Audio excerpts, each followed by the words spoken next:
Hi everyone, Tommy here. Today I'm going to be sharing about some of the best books that I read in 2020. Now, obviously, given the situation that we had in the year 2020, with all of the lockdowns and all of that, I know it affected a lot of us in many ways. But for me, one of the things that it allowed me to do was to read a lot more than I normally would have done, and I think I was able to go over quite a number of titles. And I think I was also able to do that apart from the lockdown, also because I switched to audiobooks, in the year. Not like I switched completely, but I did a lot more audiobooks. I actually did listen to a few very interesting books, and some of the ones I'm going to be talking about here were the ones I did listen to were from the audio version. So anyway, let me get into it. First on my list is this book, How to Win Friends and Influence People by Dale Carnegie. Um, if you're someone like me who has very poor social skills, you might find this book very helpful. I remember someone saying it with me and saying, "Oh, you're learning to manipulate people."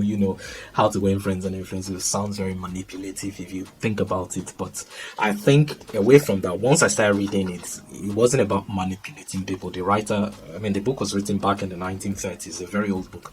The writer kept emphasizing the need to have genuine interest in the other person. Your intention is not to win friends, to use people, but being genuinely interested in people in terms of your conversations. For instance, you're not just going on about yourself, that you're just talking about yourself to the other person. "Oh, I'm doing this, I'm doing that. Oh, I just achieved this, I just achieved that." But a genuine interest in the other, such that you're not just talking about yourself, but you're trying to understand the other person's journey, where they're coming from. You're looking out for the other person as well. You're actually listening. I think that's the word, listening to the other person. Not just listening in a way that, which is what many of us do, where we're just waiting for the other person to finish or land so that we can just chip in our words, or just about genuinely listening to someone else. And there's a difference, in how that plays out. And this book actually captures that. Another thing it talked about is, the idea of being argumentative. I think it's something I need to do a lot less. Don't just go about trying to, but focus on the real issue.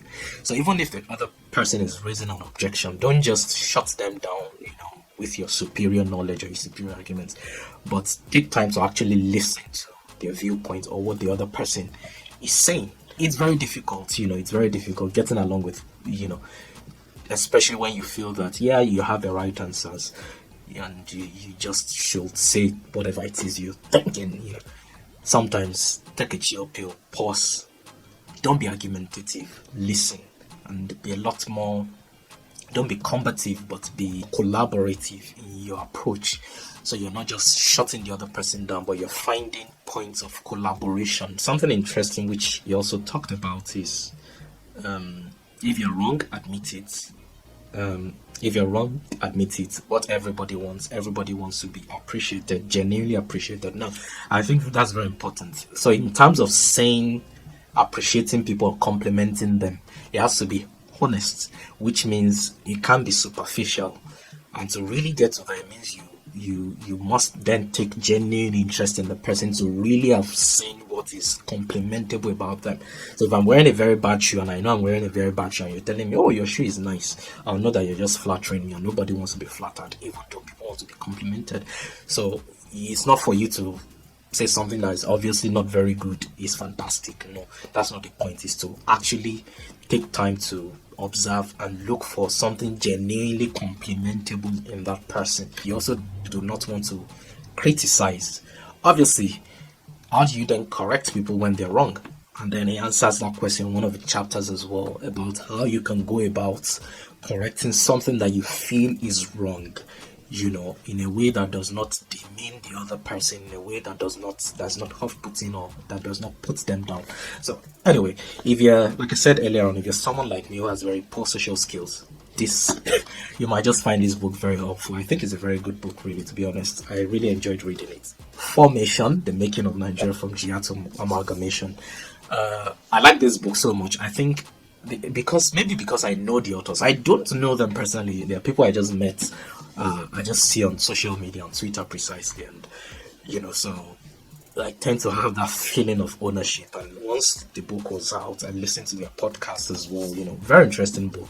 If someone interested in the history of Nigeria, it gives valuable insights. I did a video review of this book. I'm going to put a link up there. I think it's here. I'm not sure which one. Anyway, you can find it up somewhere here. A review of the book. I've already done this. I wouldn't go too much into it, but it's another very good book that I did read in 2020.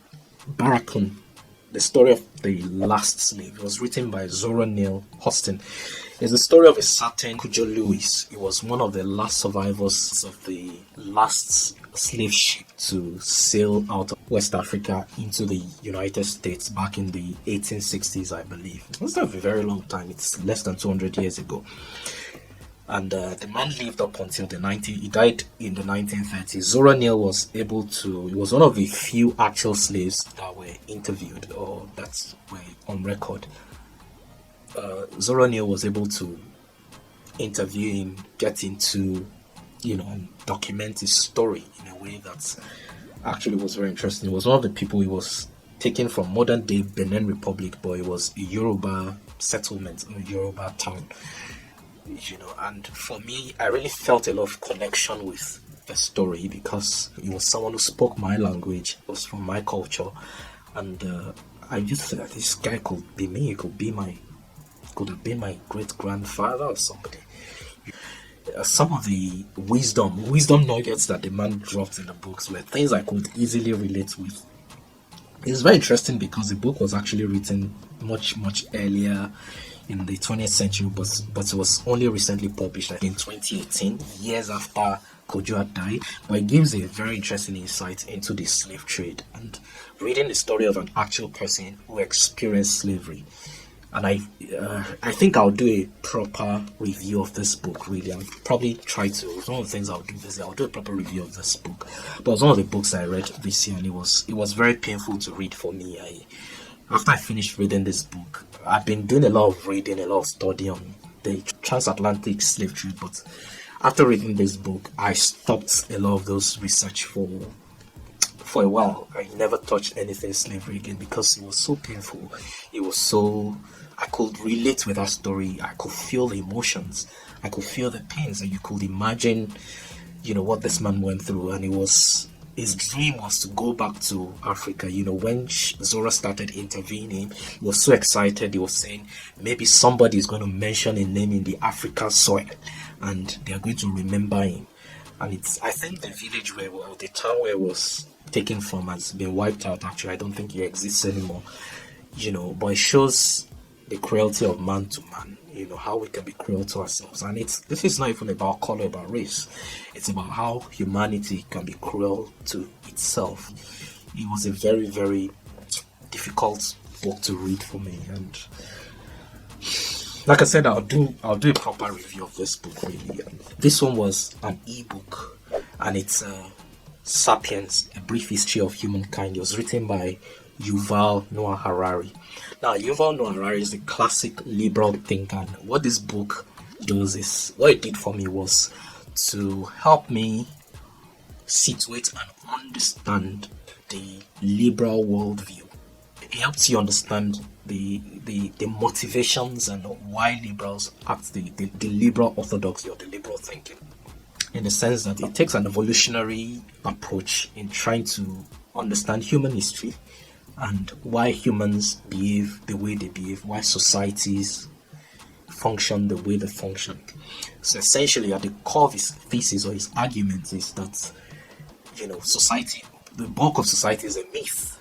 It's all imagined reality. How we allocate roles to gender roles, for instance, the idea of nations, the idea of corporations, that they do not really exist. They are not. There's no substance to them. That they are only truths that exist in the minds of men. People create a myth and buy into them.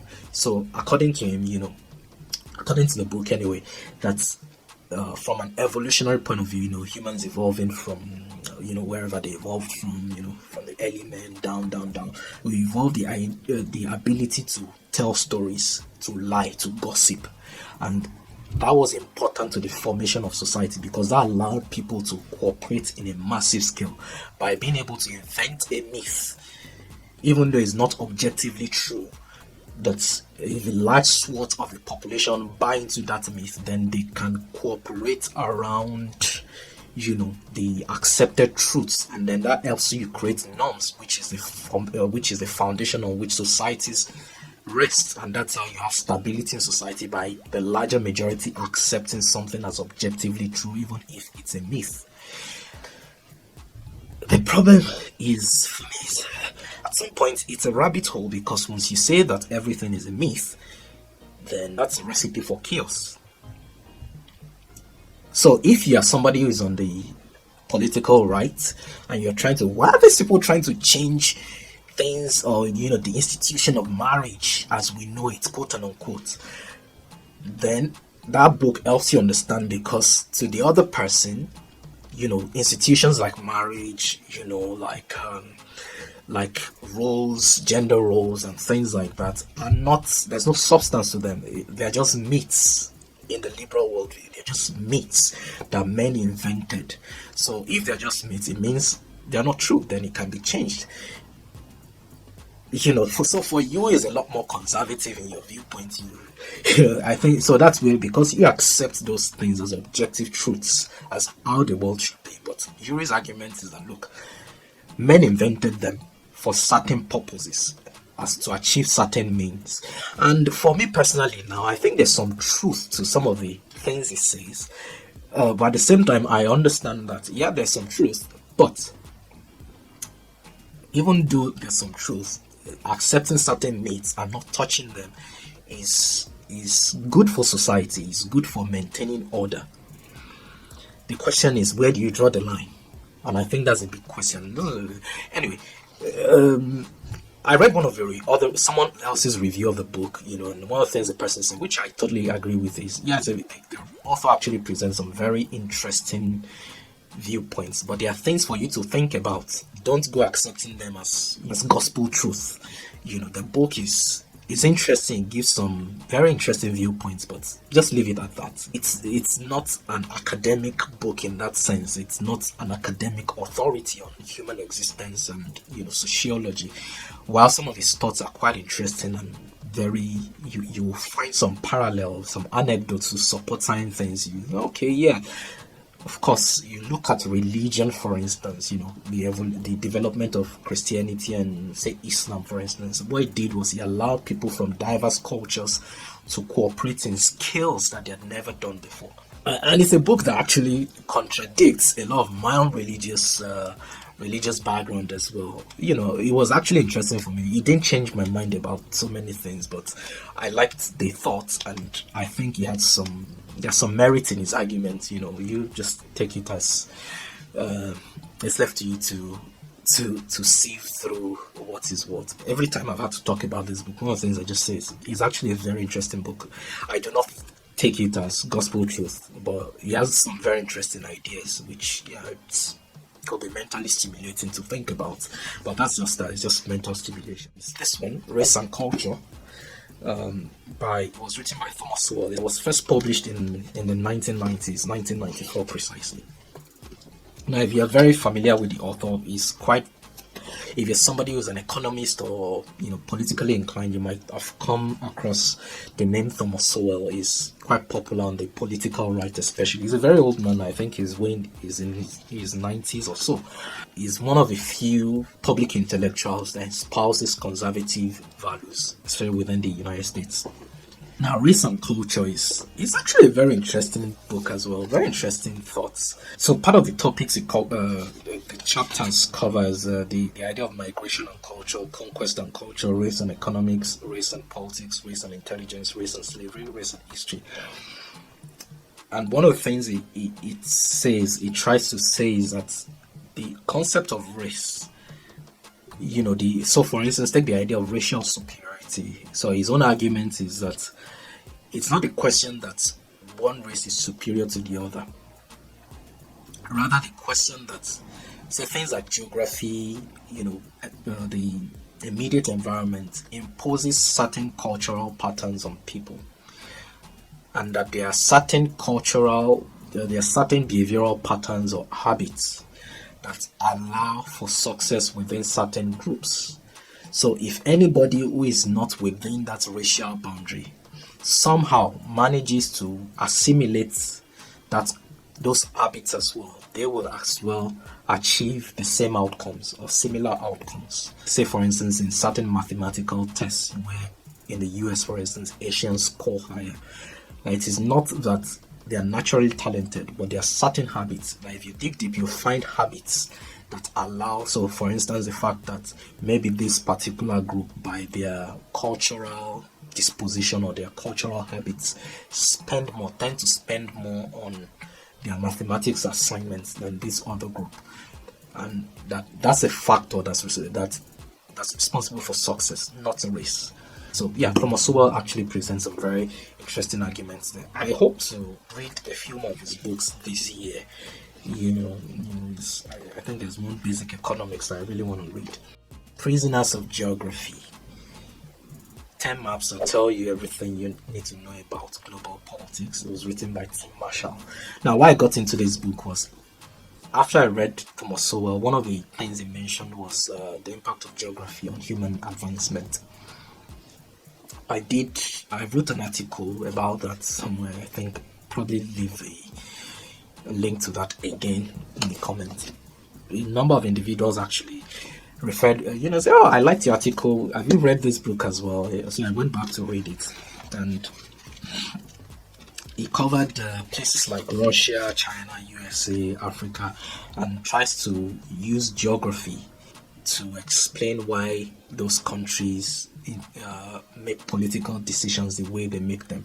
That the reason why the US is one of the most prosperous countries on earth is probably not that the Americans are probably the most special or brilliant humans that God created, but rather that a big thing that might have been responsible for that is geography, because you have major rivers, very navigable rivers flowing across, which allows commerce and all of that. And it's a very large country as well, and all of that, and the limitations of geography in certain places, and why you don't have much confrontation, military confrontation between China and India, for instance, because you had is it Himalayas or one of those mountains that separates them, two very gigantic countries, but separated by this large natural border, that doesn't allow them, have not allowed them come face to face. But what you find as technology improves,